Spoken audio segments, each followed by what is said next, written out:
Before I get into talking about the new update, I want to talk about what is going on with Nefrizzy and Hallie being disqualified from attending the $4 million LAN event, and how we might have the FNCS champions Swizzy and Putrick along with Malabuka also being disqualified. In case you somehow missed it, in March of last year, Epic Games added that players who are residing inside Russia will not be able to claim prize money moving forward in tournaments. This is due to obviously the war between Russia and Ukraine, and Epic having to follow United States sanctions on who they can pay out through their game. This is still ongoing, but a lot of players such as Malabuka have moved to other countries and play from those countries, so they are able to claim prize money. But it now looks like not only are these players ineligible from making money, they are also not able to go to Copenhagen at all. So teams like Nefrizzy and Hallie, who qualified while playing inside of Russia, who didn't intend on getting the money, they just wanted to go, are now being informed that they have been disqualified, and this has everyone freaking out. So far, we haven't had emails to players like Malabuka. He has clarified he has had no emails saying he's disqualified, and we haven't heard whether Swizzy or Putrick are going to be able to go yet, but from what we've seen on social media, it looks like they are a little bit nervous, or potentially there is something going on there. Apparently there are rumors that either Swizzy or Putrick, or one of them,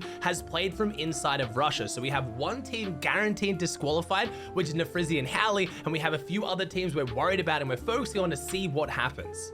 There is obviously a lot of people incredibly upset on social media, and I really do feel for Nefrizzy, Hallie, and any other player that's going to be affected by this. I do wish Epic had been a little bit more clear. If they saw Russian players qualifying or playing, they probably should have mentioned something to them or gotten some kind of word out there earlier. They do have the official rules. They are still in effect from March of last year, so I guess it's on these players to pay attention and read it if it affects them. A lot of people obviously attacking Epic, saying they're a terrible company. How dare they do this to the players? I do need to mention, as far as my knowledge, again, this is a very, very big political issue, so maybe I'm not understanding the full scope of it, but I believe as a US-based company, Epic has to abide by the sanctions put on them from the US government. They have no choice in this. They have to abide by these rules.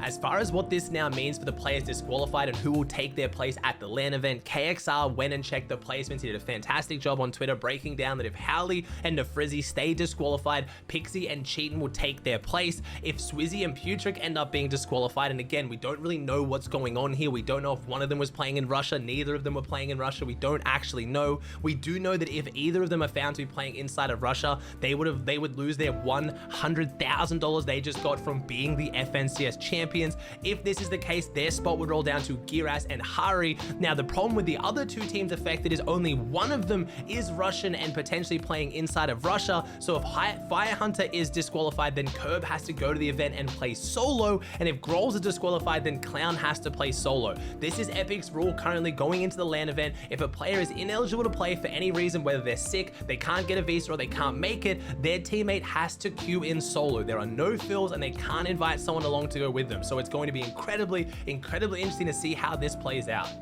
A lot of people are upset with this new rule about having to play solo if a player gets sick or something goes wrong, and I understand where Epic's coming from though. The Invitational was a bit of a joke like that. The best example I had was we had Arkram and Rex, who qualified for the event from winning an FNCS a few seasons ago. Both of them have since quit Fortnite, so Rex said he wasn't going to go, so Arkram ended up inviting his friend Falconer. You might know Falconer from way back in the competitive days, but has not competed in such a long time.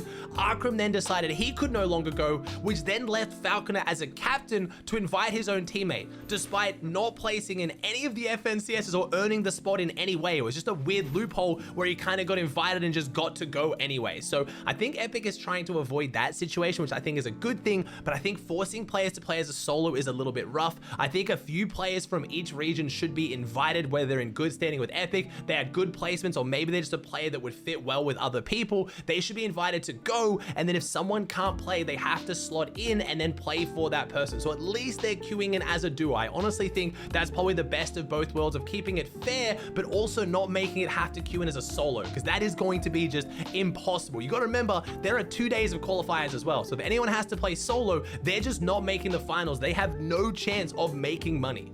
Now, let's get into talking about what is going on with the update we saw launch today. It was version 26.10. This was another My Hero Academia collab. They brought out 3 different skins from the show, and they brought out a brand new mythic and an old mythic. We have Deku's Smash back in the game. We also have Todoroki's Ice Wall. Now, neither of these are in competitive. They are only in pubs and ranked, but of course, them being in ranked is going to cause issues. The Deku Smash, you've seen it before, charge it up, shoot a gigantic ball of just energy through the player's box and almost always kill them. It is annoying. Everybody's dealt with it. But the Todoroki Ice Ball is honestly one of the coolest abilities I've ever seen. Just visually, it looks amazing. You put down a gigantic ice wall in kind of like a shape in front of you. You then have 800 durability on this ice wall, so it's really good for blocking damage, blocking players off when they're trying to come into you. You can also use it to stop fall damage, which is kind of a cool perk of it. Ultimately, this is a no builds item. In no builds, it is incredible, super fun to kind of throw it down for that cover. It really does feel like the item was designed for it.